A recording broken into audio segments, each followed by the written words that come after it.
ได้มีโอกาสเปิดวิทยุรับฟังรายการเสียงธรรมก่อนรับตาตั้งสถานีวิทยุเพื่อการศึกษาพระพุทธศาสนาและวัฒนธรรม FM ความถี่104.50 เมกะเฮิรตซ์วัดฝ่ายหินตำบลสุเทพอำเภอเมืองจังหวัดเชียงใหม่เมตตาในท่านพระครูสมุวิสุวัตวรกิจโจท่านเจ้าอาวาสและท่านผู้อำนวยการวิทยุแห่งนั้นถวายเวลาเฮืตมาภาพพระมหาประสิทธมาภินันโทอุเอิญเจริญปอนนำเอาธรรมะอันเป็นคำสอนมาเป็นปฏิพรกับบรรดาท่านสาธุชนท่านผู้ฟังทุกท่านอยู่เป็นประจำทุกวัน เวลา 19:05 นาทีหรือทุ่ม5 นาทีถึง2 ทุ่มโดยประมาณรายการนี้นำเอาอรรถสาระที่เป็นประโยชน์เป็นกำลังใจให้ท่านทั้งหลายก้าวพ้นวิกฤตการณ์อันจะทำให้เราท่านทั้งหลายท้อแท้ท้อถอยท้อได้อย่าถอยถ้าจะถอยก็ขอให้ถอยป้ายแดงอย่างที่เพิ่นว่าเนาะเป็นค่ำแรงวันนี้เป็นค่ำแรงของวันอังคารที่10 เดือนตุลาคมเดือน12เหนือแรม11ค่ำเนาะแรม11ค่ำวันพรุ่งนี้ก็แรม12ค่ำไปตามลำดับของมันค่ำแรงนี้พร้อมใจกันแล้วจะได้นำปาญาติโยมกราบพระไหว้พระอยู่ทางบ้านหรือกินข้าวน้ำจำข้าวแรงอยู่ก็ดีทำการทำงานต่อเนื่องก็ทำไปก็ได้เอาที่สะดวกสบายบ่ต้องนั่งไว้ก็ได้เนาะบางคนอาจจะติดเตียงบางคนก็กินข้าวแล้วก็กินยาเนาะกินยาเป็นกรรมก่อนเข้าหลังเข้า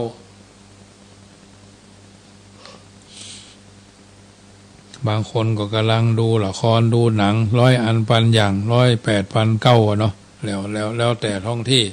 แต่วันนี้ก็ฝนตกทั้งวันนะแถววัดจังกำแถวพระบาทตากผ้าเนาะ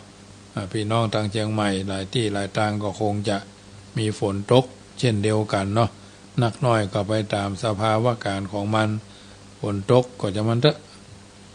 มันก็เป็นธรรมชาติของมันนะตกนักตกน้อยก็มันเป็นเรื่องของฝนเราก็ทำหน้าที่ของเราคือดีแต่ละวันบ่คือขาดบ่คือเกินพอดีเหนื่อยนักก็พักเหียนะบางทีบางครั้งหน่วยนักก็นักกิ่งกำพืชยิ่งก็นักตัวเบื้องแรกนี่จะได้นำปาญาติโยมกราบพระไหว้พระเป็นลำดับไปก่อนเนาะกราบ1กราบ2กราบ3กราบ4กราบ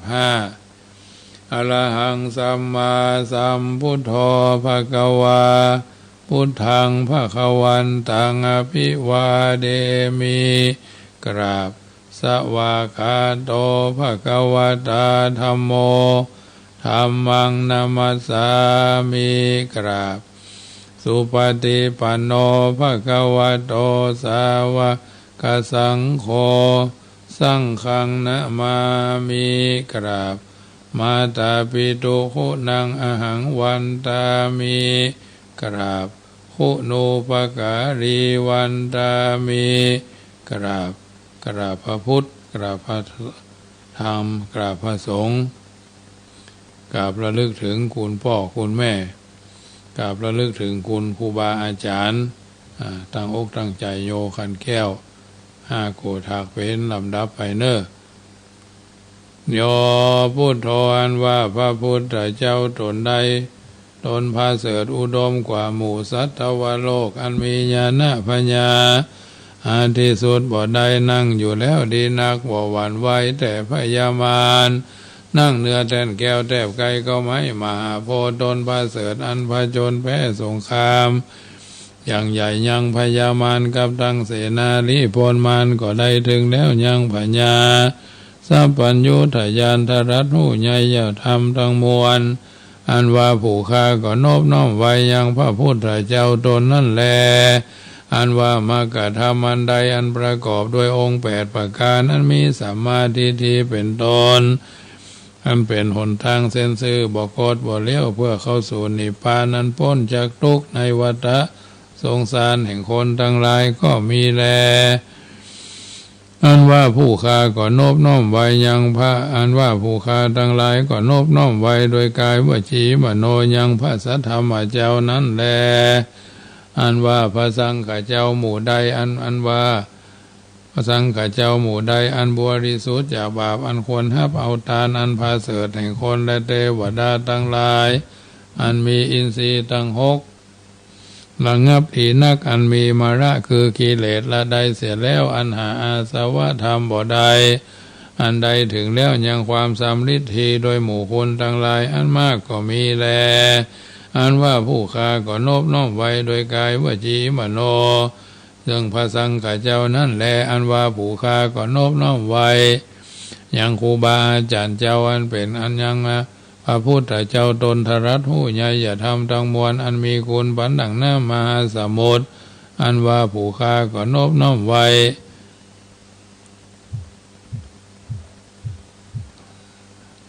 ยังมาพระสัทธรรมเจ้าอันพระพุทธเจ้าอักเทศนาอันว่าผู้ฆ่าก็นอบน้อมไว้ยังพระสังฆเจ้าอันเป็นลูกศิษย์ฟังคำสอนแห่งพระพุทธเจ้าอันว่าผู้ฆ่าก็นอบน้อมไว้ยังครูบาอาจารย์เจ้าอันเป็นกรรมฐานาตายกาอันสำแดงของแห่งนิพพานอันว่าขีญาอันใดปู่จายังพระพุทธเจ้ามีเตจาอนุภาวะอันมากอันว่าขีญาอันใดปู่จายังพระสัทธรรมเจ้ามีพญา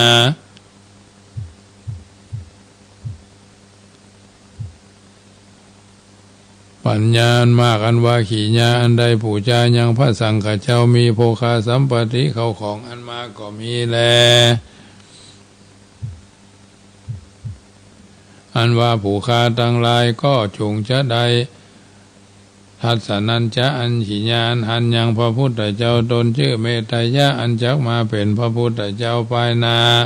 อันว่าพระพุทธเจ้าตนชื่อเมตยะอันคนและเทวดาทั้งหลายหาผู้จาบ่เกิดมาเตื้อตราบใดโดยกรรมอันใดผู้จาการวะโดยถูกโดยเทียนเขาดอกไม้อันนี้เธอจงเป็นปัจจัยก้ำโจหือได้นิพพานจงมีแก่ผู้ฆ่าทั้งหลายเที่ยงแต่แด่เธอนะโมตัสสะภะคะวะโตอะระหะโตสัมมาสัมพุทธัสสะนะโมตัสสะภะคะวะโตอะระหะโตสัมมาสัมพุทธัสสะนะโมตัสสะภะคะวะโตอะระหะโตสัมมาสัมพุทธัสสะพุทธังสรณังกัจฉามิธัมมังสรณังกัจฉามิสังฆังสรณังกัจฉามิทุติยัมปิพุทธังสรณังกัจฉามิทุติยัมปิธัมมังสรณังกัจฉามิทุติยัมปิสังฆังสรณังกัจฉามิตติยัมปิพุทธังสรณังกัจฉามิตติยัมปิธัมมังสรณังกัจฉามิตติยัมปิสังฆังสรณังกัจฉามิสรณะกัมมานังพุทโธสัพพัญญูทยาโนธัมโมโรกุตโรนวสังโฆมะคะภรโถจายิเจตังรัตนะทยังเอตัสสะอนุภาเวนะสัพพะอันตรายโยวินาสันตุโนติปิโสภะคะวาอะระหังสัมมาสัมพุทโธวิชาจารณะสัมปันโนสุขโตโรกวิทูอนุตตโรปุริสธรรมสารถิสัทธาเทวมนุสสานังพุทโธภะคะวะติสวากขาโตภะคะวะตาธัมโมสันทิฏฐิโกอากาลิโกเอหิปัสสิโกโอปนายิโกปัจจตังเวทิฏฐโพวิญโยหิติสุปฏิปันโนภะคะวะโตสาวกสังโฆอุจุปฏิปันโนภะคะวะโตสาวกสังโฆยายาปฏิปันโนภะคะวะโตสาวกสังโฆสามิจิปฏิปันโนภะคะวะโตสาวกสังโฆยติทังจัตตานิปุริสายุคานิอัฏฐปุริสาภุคาราเอสาภะคะวะโตสาวกสังโฆอะหุนายโยปะหุนายโยตักขินายโยอัญชลีกาลนิโยอนุตตรังปุญญเขตังโลกัสสาติยันตุนิมิตังอวะมังกรัญจโยจามนาโปสะกุณาสัสสะโตปะปะกะโหตุสุปินังอกันตังพุทธานุภาเวนะวินาสเมนโตยันตุเนมิตังอวะมังกรัญจโยจามนาโปสักุณาสัสสะโตปะปะกะโหต ตุสุปินังอาการตังธรรมานุภาเวนะวินาศเมนตุยันตุนีเมตังอวามังกรัญจโยจามนาโพสกุณาสสะโทปาปะกะโหตุสุปินังอาการตังธรรมานุภาเวนะวินาศเมนตุติปิโสภควาตานาปารมีสัมปันโนตานะอุปปารมีสัมปันโนตานะปรามัตถะปาลมีสัมปันโนเมตตาไมตรีกรุณามุทิตาอุเบกขาปาลมีสัมปันโนอิติปิโสภควาศีลาปาลมีสัมปันโนศีลาอุปปาลมีสัมปันโนศีลาปรามัตถะปาลมีสัมปันโนเมตตาไมตรีกรุณามุทิตาอุเบกขาปาลมีสัมปันโนอิติปิโสภควาเนกัมมาปาลมีสัมปันโนเนกัมมาอุปปาลมีสัมปันโนเนกัมมะปรามัตถปาลมีสัมปันโนเมตตาไมตรีกรุณามุทิตาอุเบกขาปาลมีสัมปันโนติปิโสภควาปัญญาปาลมีสัมปันโนปัญญาอุปปาลมีสัมปันโนปัญญาปรามัตถปาลมีสัมปันโนเมตตาไมตรีกรุณามุทิตาอุเบกขาปาลมีสัมปันโนติปิโสภควาวิริยะปารมีสัมปันโนวิริยะอุปปารมีสัมปันโนวิริยะปรามัตถะปารมีสัมปันโนเมตตาไมตรีกรุณามุทิตาอุเบกขาปารมีสัมปันโนอิติปิโสภควาขันติปารมีสัมปันโนขันติอุปปารมีสัมปันโนขันติปรามัทธปารมีสัมปันโนเมตตาไมตรีกรุณามุทิตาอุเบกขาปารมีสัมปันโนอิติปิโสภควาสัจจะปารมีสัมปันโนสัจจะอุปปารมีสัมปันโนสัจจะปรามัทธปารมีสัมปันโนเมตตาไมตรีกรุณามุทิตาอุเบกขาปารมีสัมปันโนอิติปิโสภควาอธิฐานะปารมีสัมปันโนอธิฐานะอุปปารมีสัมปันโนอธิฐานะปรามัตถปารมีสัมปันโนเมตตาไมตรีกรุณามุทิตาอุเบกขาปารมีสัมปันโนติปิโสภควาเมตตาปารมีสัมปันโนเมตตาอุปปารมีสัมปันโนเมตตาปรามัตถปารมีสัมปันโนเมตตาไมตรีกรุณามุทิตาอุเบกขาปารมีสัมปันโนติปิโสภควาอุเบกขาปารมีสัมปันโนอุเบกขาอุปปารมีสัมปันโนอุเบกขาปรามัตถปารมีสัมปันโนเมตตาไมตรีกรุณามุทิตาอุเบกขาปารมีสัมปันโนติปิโสภควาทัสสะปารมีสัมปันโนทัสสะอุปปารมีสัมปันโนทัสสะปรามัตถปารมีสัมปันโนเมตตาไมตรีกรุณามุทิตาอุเบกขาปารมีสัมปันโนติปิโสภควาโสภควาอิติปิอะหัมปิข่มหิจติธัมโมจติอนาติโตหันทหังกันรยานังกโรมิกายเยนะวาจามนัสสะเทวทูตยามหังอะหัมปิข่มหิจลาธัมโมยะรังอนาติโตหันทหังกันรยานังกโรมิกายเยนะวาจามนัสสะเทวทูตยามหังอะหัมปิข่มหิมะพยาธิธัมโมพยาธิอนาติโตอันทหังกันรยานังกโรมิกายเยนะวาจามนัสสะเทวทูตยามหังอะหัมปิข่มหิทุกโขธัมโมทุกโขอนาติโตหันทหังกันรยานังกโรมิกายเยนะวาจามนัสสะเทวทูตยามหังอะหัมปิข่มหิมะละนะธัมโมมะระนังอนาติโตหันทหังกันรยานังกโรมิกายเยนะวาจามนัสสะเทวทูตยามหังอะหังสุขีโตโหมิอะหังอะเวโรโหมิอะหังอะพยาปัจโชโหมิอะหังอะนิโคโหมิอะหังสุขีอัตตานังปริหารามิทัสสะสุทิสาสเปสัตตาอะเวราหุนตุอะพยาปัจจาหุนตุอะนิคาหุนตุสุขีอัตตานังปริหารันโต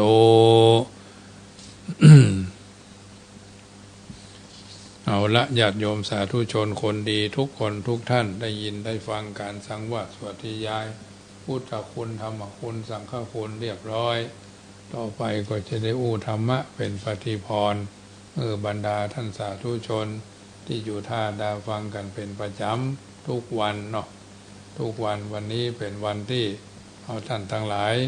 อาจจะได้ไปกินไปตามหลายท้องถิ่นท้องที่ช่วงนี้เป็นเทศกาลงานบุญหลายเรื่องหลายราวหลายประการบางวัดก็ผ่านไปแล้วบางวัดก็ยังไม่ได้กินยังคันเตื้อเนาะเข้าพรรษาออกเข้าพรรษามาแล้วก็ยังแถมบ่กี่วันก็จะออกพรรษาทำละนะ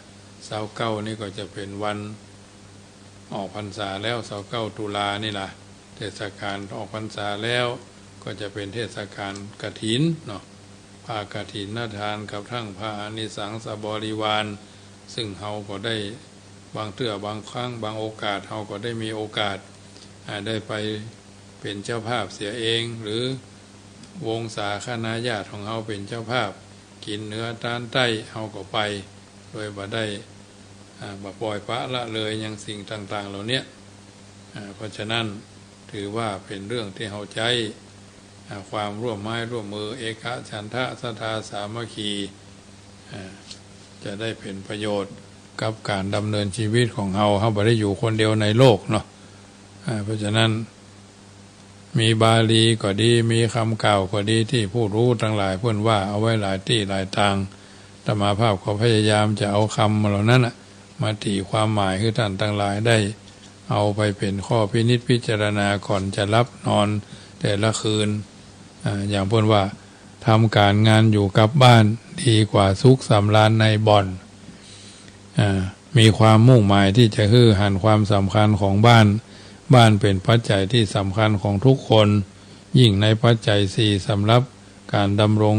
อยู่ของมนุษย์ถึงแม้เราจะมีเสื้อผ้าอาภรณ์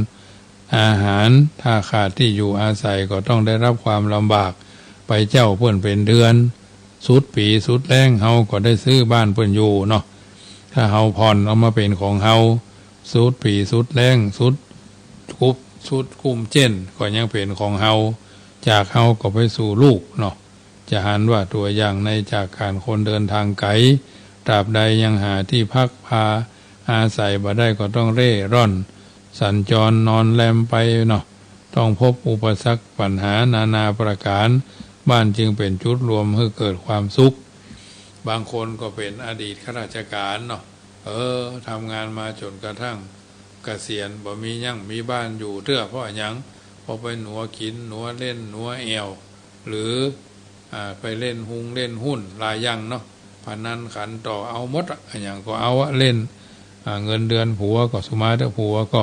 อยู่บ้านหลวงเมียก็อยู่บ้านหลวงเอาเข้าบ่ได้สร้างเพิ่นเฮาบ่มีแผนบ่ทำแผนเนาะเหมือนสอนหนังสือก็ต้องทำแผนการพัฒนาบ้านก็ต้องมีแผนพัฒนาครอบครัวก็ต้องมีแผนพัฒนาวัดก็ต้องมีแผนงานที่เราจะวาดหวังเอาไว้แต่งงานกับพ่อบ้านแต่งงานกับแม่บ้านก็ต้องมีการวาดหวังอนาคตตกลงปลงใจกันบางเตื้อบางคนนี่อาตมาภาพก็หานหลายคนบางคนก็บ่เคารพผัว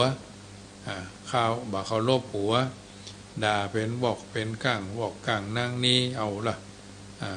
เนี่ยอย่างข่มผัวไว้เด้อเนาะข่มผัวก็เลยบ่เจริญนะเอาพอถ้ามันตึงมีสง่าราศี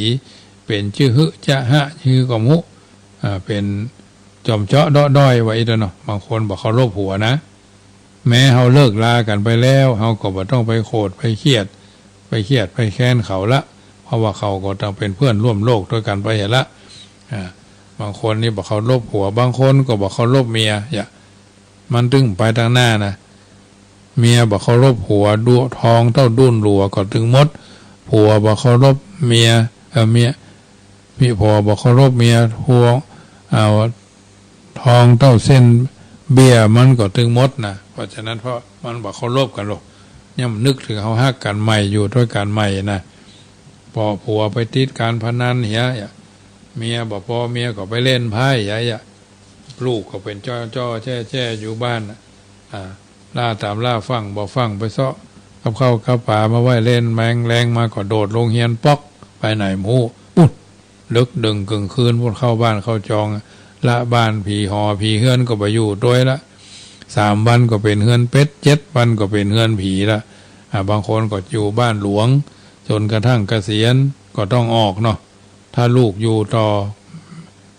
ลูก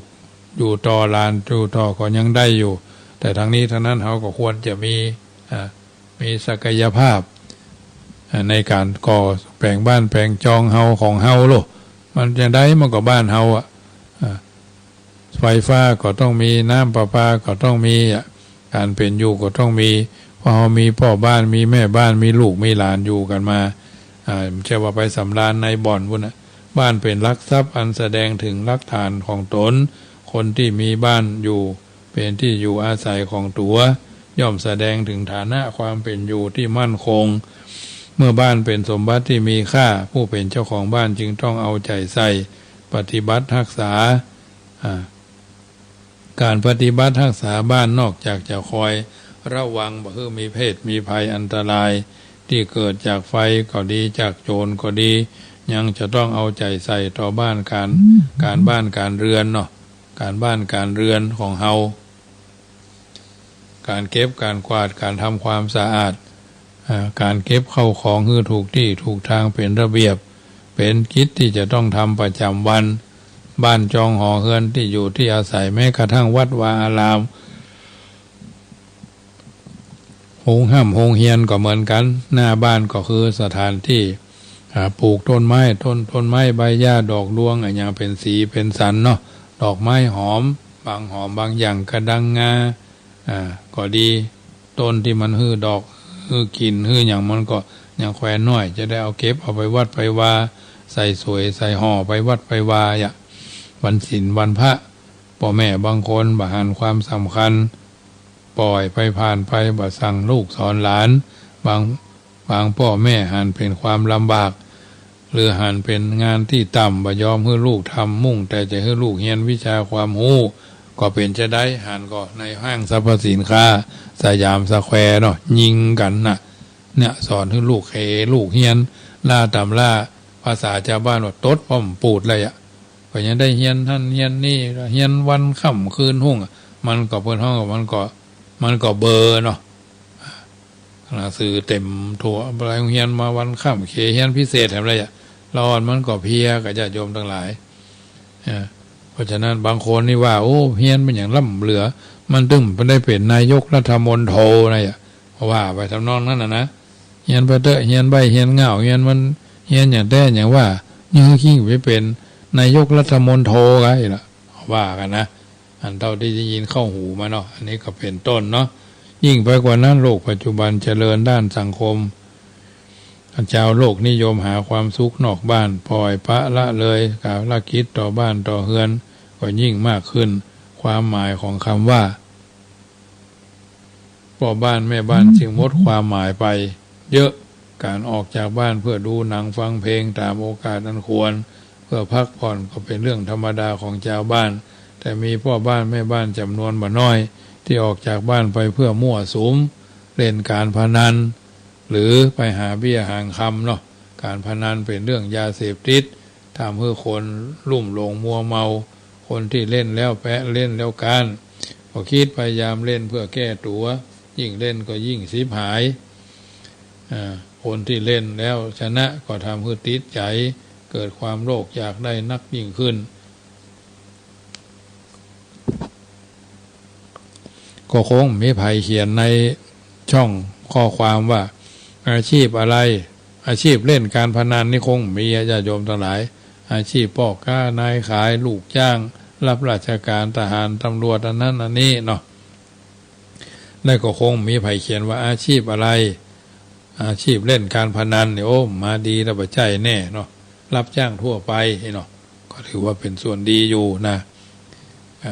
จึงนำมาอุเอิญเจริญพรให้ท่านทั้งหลายได้ฟังคนที่เล่นแล้วชนะก็กึดจะเอาชนะแถมความโลภอยากจะได้ก็นักขึ้นเมื่อเล่นด้วยความมัวเมาประมาททรัพย์ที่ได้มาก็กลับหายไปหมดครอบครัวใดถ้าตกอยู่ในสภาพที่ว่าสามีดื่มเหล้าภรรยาเข้าบ่อนการพนันครอบครัวนั้นต้องพบกับความหายนะสิบหายวายวอดบ่มีแม้กระทั่งแผ่นดินอยู่บ่มีแม้กระทั่งซื้อ โลงศพมาใส่สรีระร่างตัวเองเมื่อถึงแก่ความตายก็มีอยู่เยอะแยะมาหลายยุคหลายสมัยแล้วญาติโยมทั้งหลายอันนี้ถือว่าอยู่เรือนพังดีกว่าอยู่คุกนะต่อมาก็แสวงหาลาภจากการงานดีกว่าบนบานสารมาบนบานบวงสรวงนะธรรมะข้อนี้ลาภมันมีอยู่สองอย่างลาภในที่นี้ก็ลาภสละลอลิงสละอาพอสำเภาลาภเกิดจากการงานลาภที่เกิดจากการบนบานสารบวงสรวงที่นำมาของลาภทั้งสองนี้เปรียบกันแล้วนักปราชญ์ทั้งหลายยกย่องว่าลาภที่เกิดจากการงานดีกว่าคำว่าดีกว่าเนี่ยหมายถึงว่าแน่นอนถูกต้องกว่ามีพุทธภาษิตบทหนึ่งตรัสรับรองไว้ว่าอุทธาตาวินทะเตทะนังนะอุทธาตาวินทะเตทะนังแปลว่าคนหมั่นย่อมหาทรัพย์ได้นะคนบักขี้ข้านคนหมั่นต้องหาทรัพย์ได้มันตีนมันมือมันก้ามันขานมันไปมันมาอู้อย่างผีสอนอีกอันนี้ถือว่าเป็นคนหมั่นย่อมหาทรัพย์ได้เรื่องนี้แสดงให้หันต้นเหตุคือที่พอมาหาผลกับเหตุกับผลเป็นเรื่องสืบเนื่องกันอยู่แล้วเมื่อทำเหตุตรงความจุดตรงตามจุดแล้วผลย่อมเกิดเช่นการเดินทางเป็นเหตุผลก็คือถึงผลคือการถึงเอานั่งอยู่เฉยๆบ่มีการเคลื่อนไหวไปมาแต่อยากจะถึงจุดนั้นจุดนี้แล้วย่อมบ่อาจเป็นไปได้ต้นเหตุของทุกอย่างพระพุทธศาสนาพ้นห้องว่ากรรมเหตุทางกายเรียกว่ากายกรรมเหตุทางกรรมก็เรียกห้องวจีกรรมเหตุทางใจเรียกว่ามโนกรรมกรรมเท่านั้นจะเป็นผู้บันดาลกรรมเท่านั้นจะเป็นผู้ประสิทธิ์ประสาทผลคือการแสวงหาลาภผลคือสิ่งที่เราปรารถนาเช่นทรัพย์สินเงินทองเป็นต้นเหตุที่มาของลาภผลโดยตรงก็คือทำงานเช่นทำนาทำสวนทำการค้าขายทำราชการเป็นต้นการทำงานเป็นการลงทุนอย่างหนึ่งคือลงทุนด้วยแรงกายและแรงใจคนที่ขาดแรงกายใจจึงทำบ่ได้คนส่วนมากจึงบ่ชอบทำเพราะต้องใช้ความภาคเพียรพยายามคนส่วนมากชอบแสวงหาลาภผลในทางที่ง่ายๆจึงมีคำกรสอนใจว่าสะดวกนักมักงะสะดวกนักมักง่ายสบายนักมักเกยตัวบางคนก็วิงวอนอ้อนวอนต่อสิ่งศักดิ์สิทธิ์ทั้งหลายที่บาหันตัวสิ่งที่เคารพก็คือขอให้ประสบประสาทผลให้ประสิทธิ์ประสาทผลทำดังกล่าวการทำดังกล่าวนี้บ่มีไผยืนยันได้ว่าสามารถโดนบันดาลให้ผลแค่ไหนเมื่อพิจารณาถึงอำนาจตั้งใจแล้วก็กล่าวได้ว่าการบนบานสวงจึงเป็นการเสริมกำลังใจการทำให้มีความมั่นใจในผลการกระทำมากยิ่งขึ้นเท่าอันคนเฮาถ้านั่งนอนว่าทำธุระอันยังเมื่อต้องการจะได้เพราะลาภผลก็ทำพิธีบวงสรวงบูชาเขาย่อมบ่มีทางที่จะเป็นไปได้มีคำสุภาษิตเปรียบเทียบไว้ว่ากิจการย่อมสำเร็จเพราะความเพียรนะกิจการย่อมสำเร็จก็เพราะว่าความเพียรไม่ใช่นึกทึกทองเอาเองสิงโตนอนรับอยู่เนื้อจะวิ่งเข้าปากได้อย่างใดเนาะแถมประการหนึ่งมีพุทธภาษิตเป็นส่วนมากที่เข้าใจผิดต่อศาสนพิธีในทางพระศาสนาโดยเฉพาะคือการบูชาไฟไหว้พระสวดมนต์เป็นการแสดงความเคารพปูชนียวัตถุที่ตนเคารพนบนอบเคารพนับถือและการยกย่องความดีของผู้ให้กำเนิดปูชนียวัตถุนั้นๆเช่นพระพุทธรูปก็คือการบูชายกย่องพระคุณของพระพุทธเจ้านั่นเองแถมประการหนึ่งการบูชาสิ่งที่ควรบูชาสิ่งที่เราเคารพก็เพื่อผลคือความสงบสุขในทางใจหาใจหวังผลตอบแทนในทางวัตถุไม่ จึงควรทำความเข้าใจว่าผลในทางวัตถุคือทรัพย์สินเงินทองสำเร็จได้ด้วยการทำงานผลก็คือความสงบสุขในความจริงสำเร็จได้ด้วยการปฏิบัติตามหลักธรรมในทางพระศาสนาดังนั้นจึงให้ข้อคิดเป็นธรรมบรรณาการเอาไว้เป็นเครื่องพินิจพิจารณาลำดับต่อไปประการต่อมาก็เรื่องของเพิ่นฮ้องบอกว่าการไม้เท้าของคนเฒ่าดีกว่าลูกเต้าอกตัญญูเนาะไม้เท้าของคนเฒ่าไม้เท้าของคนแก่นั่นแหละคนแก่คนเฒ่าเนาะดีกว่าลูกเต้าอกตัญญูอันนี้มันเป็นเรื่องที่เพิ่นกล่าวเอาไว้ว่ามุ่งเปรียบเพื่อให้ได้ข้อคิดในระหว่างไม้เท้ากับลูกเต้าอกตัญญูธรรมดาคนเฒ่าย่อมทุพพลภาพอ่อนกำลังจะลุกจะนั่งจะเดินจะเที่ยวจะเคี้ยวจะกินจะกืนจะเดินจะเหินจะห่างไปไหนย่อมลำบากเพื่อเป็นการช่วยแรงและป้องกันการหกล้มต้าวล้มคว่ำหงายตกคืนใดจนเหลี่ยมผะเลิดในห้องน้ำเนาะอย่างสะปะแหละคนเฒ่าส่วนมากจึงนิยมใช้ไม้เท้านอกจากไม้เท้าจะช่วยกันป้องกันการล้มแถมยังช่วยป้องกันสัตว์ร้ายเช่นลูกเช่นสุนัขดุได้ตัวก็คือประโยชน์ของไม้เท้าเนาะทำไมลูกอกตัญญูจึงสู้ไม้เท้าของคนเฒ่าบ่ได้ข้อนี้ต้องเข้าใจถึงลูกอกตัญญูก่อนลูกอกตัญญูคือลูกที่บ่ได้ที่บ่ฮื้อเนาะบ่ฮื้อการอุปการะพ่อแม่บ่ดูแลเอาใจใส่พ่อแม่ว่าอันเด้อสนใจมัวเอี่ยวมัวแหวงไปเหี้ยไปบ้านเพื่อนไปเอาทางหน้าเอาทางหลังเป็นยอมหญ้าเอาทางหน้าเป็นต่างไปนะอย่างที่เฮาฮู้เฮาเข้าใจในเรื่องต่างๆเหล่านี้เนาะลูกอกตัญญูสู้ไม้เท้าของคนเฒ่าบ่ได้ต้องเข้าใจถึงลูกอกตัญญูก่อนลูกอกตัญญูที่มาฮู้จักอุปการะคุณของพ่อแม่จะทำอันอย่างบ่นึกถึงหัวอกพ่อแม่อ่านพ่อแม่เหมือนคนรับใจถึงข้าวกินก็จะกินให้ได้ถ้าบ่ได้นี่จะมัดคอตายพ้องอย่างนั้นนี่พ้องเนี่ยจะไปที่อื่นพ้องเนี่ยถึงคราวนอนก็จะนอนถึงคราวเอี่ยวก็จะเอี่ยวบ่คำนึงถึงความลำบากตรากตรำของพ่อของแม่ซึ่งเป็นพ่อแม่หรือเป็นครูคนแรกของเฮาการที่พ่อแม่เลี้ยงดูลูกนะว่าลูกกว่าลูกจะใหญ่จะโตก็ต้องใช้เวลาหมดเงินหมดคำไปก็หลายพ่อแม่ต้องทนทุกข์ทรมานจะกินก็กลัวมันบ่พอจักดื่มก็กลัวมันบ่กุ้มเนี่ยธรรมดาของมนุษย์ต้องมีลูกหลานสืบสายโลหิตติดต่อกันเหมือนลูกโซ่เชื้อชาติเผ่าพันธุ์7 เช่นตระกูลเป็น9 เช่นตระกูลเป็นแดนแสนเช่นตระกูลเป็นขนาดเนี่ยเชื้อชาติของมนุษย์ซึ่งจะดำรงอยู่ได้การสืบสายโลหิตเป็นลูกเป็นหลานของมนุษย์ด้วยกันใช่ว่าจะมีความหมายเพียงว่าเฮ้อกำเนิดเป็นตัวเป็นตนเป็นตัวบุคคลต่ออันความหมายความเป็นมนุษย์อยู่ที่คุณธรรมกล่าวคือการเลี้ยงดูอุปการะ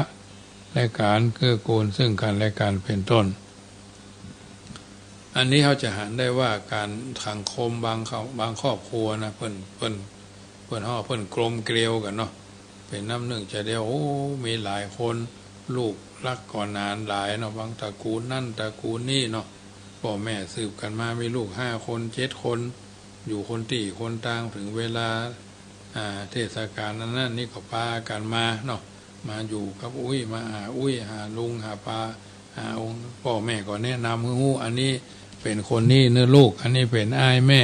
อันนี้เป็นน้องแม่อันนี้เป็นอ้ายพ่อเป็นน้องพ่ออันนี้เป็นน้าพ่ออย่างก็ว่าอธิบายให้เขาไปเขาก็จะได้สืบยาวสาวกว้างกันไปธรรมดามนุษย์ต้องมีหลายลูกหลายหลานนะลูกเต็มบ้านหลานเต็มเมืองนะเพิ่นว่านะบางคนนี่โอ้บ่มีอย่าเลยมีก็ยังว่านะปะกันนะอย่างไก่กับแมวเนาะจะว่าหมากับแมวก็ยังเห็นน้อยเนาะอย่างไก่กับแมวถึงถูกกันพอหันพอนี่จำจี้ฮิว่าตั้งดังซึก ซึกๆใส่กันเนี่ยอย่างงัวผู้หันงัวแม่มันตั้งดังใส่กันหรอชิชื่อแงะแงะนะอันนี้เป็นต้นการเลี้ยงดูประการะและการเลี้ยงเกื้อกูลซึ่งกันและกันถ้ามนุษย์อาศัยพ่อแม่เป็นแดนเกิดเติบโตขึ้นมาแล้วต่างคนต่างอยู่ต่างคนต่างทำมาหากินมนุษย์ก็จะประสร้างกันอย่างกับสัตว์นะแต่เขามันอู้ได้บ่ได้เนาะสัตว์มันจะเลี้ยงลูกกันเพื่อเลี้ยงดูกันเพียงแค่ลูก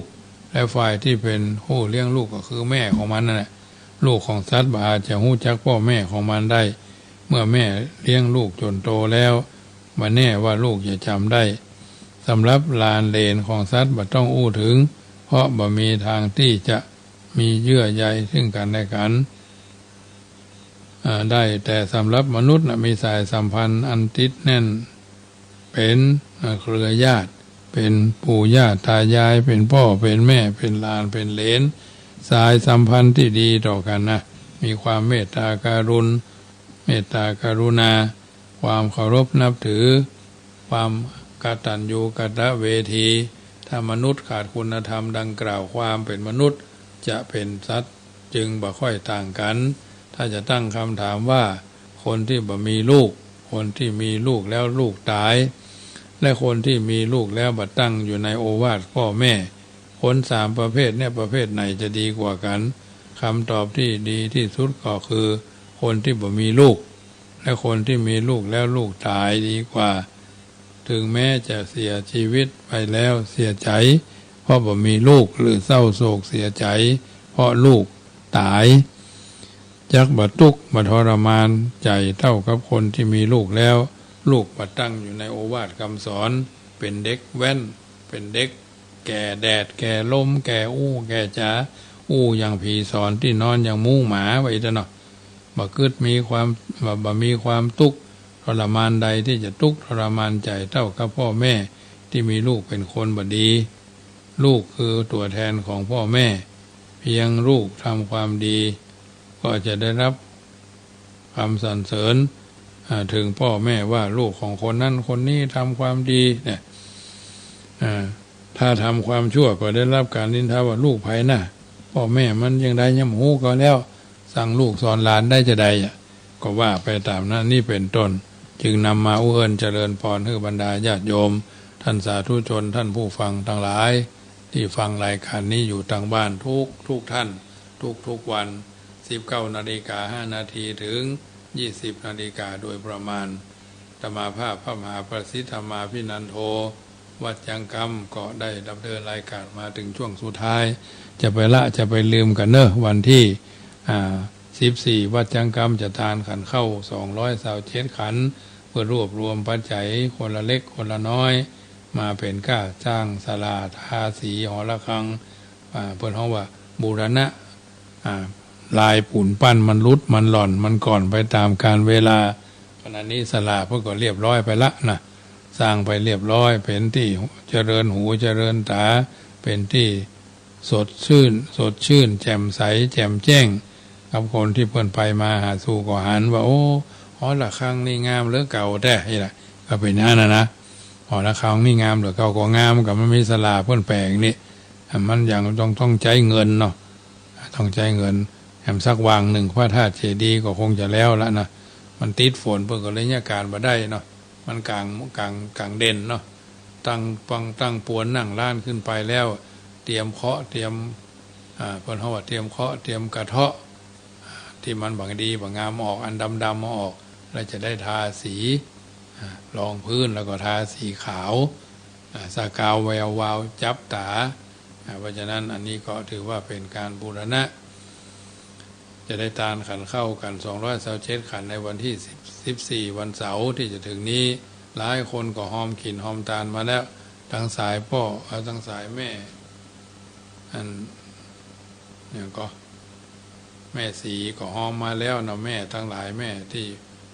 แม่สีต้นเพิ่งก็หอมมาแล้วแม่ทั้งสภาพว่าแม่ที่บ้านดอนชัยบ้านนี้ก็หอมกันมาเป็นระยะคนละเล็กคนละน้อยก็เกือบจะสุดจะซ้อยแล้วเนาะยังสตางค์แห่งยังสตางค์แห่ง10,000ปลายเนาะ15,000ปลาย15,000 กว่าบาทก็จะครบ28,000พอดีเนาะ ซึ่งก็ได้จ้างสลา28,000 ถึง 4 เมาไปเลยเนาะท่านผู้ฟังท่านสาธุชนที่อยู่ทางบ้านก็คือจะได้ไฟจะถึงไข้ขีนไข้ตาลตัวก็น้องเบิร์นเจริญพรเนอะนักน้อยก็บอกว่าแต่วันพรุ่งนี้กินสลากที่วัดพระพุทธบาทตากผ้าเวลา 13 นาฬิกาโดยประมาณก็คงจะมีการอ่านเส้นกันละเนาะวันนี้ก็กินสลากวัดล้อมพระเจ้าตองวันที่ 13นี่ก็คณะสงฆ์ทั่วสังฆมณฑลจะได้มีการจำเริญพระพุทธมนต์เนาะจำเริญพระพุทธมนต์เนื่องในโอกาสวันที่ 13เป็นวันศุกร์เป็นวันคล้ายวันสวรรคตของพระบาทสมเด็จพระภูมิพลอดุลยเดชมหาราชผู้ทรงพระคุณอันประเสริฐซึ่งพระองค์ท่านได้ถึงแก่สวรรคตไปแล้วคณะสงฆ์ทั่วสังฆมณฑลต่างก็มีความระลึกนึกถึงจึงจัดกิจกรรมเนื่องในโอกาสวันณวมินทรมหาราช13 ตุลา 2566อันเป็นวันแห่งการสวรรคตครบ7 ปีในพระบาทสมเด็จพระภูมิพลอดุลยเดชมหาราชสัตตมวัสสะนะสัตตมวรัสสะนะสัตตมวัดนะก็ถือว่า7 ปีแห่งการถึงแก่การสวรรคตเป็นการน้อมระลึกนึกถึงมหากรุณาธิคุณของพระองค์ท่านในพระบาทสมเด็จพระปรเมนทรมหาภูมิพลอดุลยเดชบรมราชบพิตรพระองค์ผู้ทรงพระคุณอันประเสริฐแก่ไพร่ฟ้าประชาชนเพิ่นจึงมีการจัดกิจกรรมวันณวมินทรมหาราชวันศุกร์ที่ 13ทั่วพุทธมณฑลทั่วสังฆมณฑลเนาะอำเภอป่าซางนี่ก็จะสวดกันที่วัดบ้านมะกอกเนาะวัดบ้านมะกอก16 นาฬิกาโดยประมาณนายอำเภอก็จะมานายกเทศมนตรีก็จะมาร่วมกำนันผู้ใหญ่บ้านเนาะอันนี้เป็นโดยหน้าที่ทางนี้ทางนั้นก็คงจะมีการบิณฑบาตในหมู่บ้านก็ดีวัดก็ดีแล้วแต่เพื่อนจะจัดกิจกรรมกันเนาะฟังกันประชาสัมพันธ์ไปเรื่อยๆวันพรุ่งนี้กินสลากวัดพระพุทธบาทตากผ้าวันที่14ตาลสังตาลขันเข้า227ขันที่วัดยางกำวันที่23ก็ร่วมทำบุญทอดพระป่าบำรุงสถานีขึ้นเข้า16เวลากี่ข้าวตอนแล้วเที่ยงป่ายเนาะต้องเจ้าก็จะมีการต่อปันอันบรรยายธรรมโดยน้องๆสามเณร7 โรงเรียน14 รูปภาคเจ้าแล้วก็จะมีการเจริญพระพุทธมนต์เพิ่นเฮาว่าทักษิณานุปทานถวายครบรอบ784 ปีของพระยามังลายมหาราชผู้ทรงพระคุณนั้นประเสริฐเหมือนกันเนาะอันนี้ก็ได้เอื้อนเจริญพรญาติโยมได้ร่วมขินร่วมทานกันใครคนใดคนหนึ่งจะร่วมทำบุญบำรุงสถานีก็ร่วมกันได้เนอะอาตมาภาพได้ต้นคิดไว้10,000 บาทเริ่มต้นคือ 3,000 บาทเดี๋ยวนี้ก็มี 3,000 4,000แล้วเนาะ4,000แล้วยังทำ6,000ก็จะครบ 10,000อันนี้เป็นงานที่วันที่23แล้วก็วันที่29ก็วันออกพรรษาเนาะ30ก็ตักบาตรเทโวแต่ละท้องถิ่นท้องที่แล้วแต่เพิ่นจะทำกันฟังการประชาสัมพันธ์หน่วยการราชการรัฐวิสาหกิจต่างก็ต่างมีความเคารพนอบน้อมในพระบาทสมเด็จพระนวมินทรมหาภูมิพลอดุลยเดชผู้ทรงพระคุณอันประเสริฐโดยทั่วไปค่ำคืนวันนี้สมสมัยได้เวลาเนอะขอนำรายการจากท่านไปก่อนจะรับจะนอนอย่างใดอย่างหนึ่งก็ตั้งจิตอันเป็นกุศลอย่างที่อาตมาภาพได้เคยนำท่านทั้งหลายว่าก่อนท่านนอนหลับไปในคืนนี้ขอจงตั้งดวงฤดีไว้ให้มั่นนึกถึงบุญกุศลผลความดีที่ผูกพันจิตตั้งมั่นแน่วแน่แล้วแผ่ไปแผ่เมตตาทั่วไปให้คนอื่นทั้งรักชื่นเกลียดชังแต่ครั้งไหนขอให้เขาได้ดีมีสุขใจอย่าหวั่นไหวแม้อามิตรที่คิดชังแล้วใจเราจักสบายคลายเร่าร้อนเพราะจิตผ่อนความเครียดแต่หนหลังอนีคาสุขีอัตานังพ้นทุกขังก็เพราะจิตคิดดีเอ่ยรัตนัตยานุภาเวนะ รัตนัตตยเตจะสาพุทโธบังซ้ายธัมโมบังขวาสังโฆบังกายาอะระหังบังเกสาอะระหังพุทโธนะโมพุทธายะอายุวันโนสุขังพลังขอเจริญพร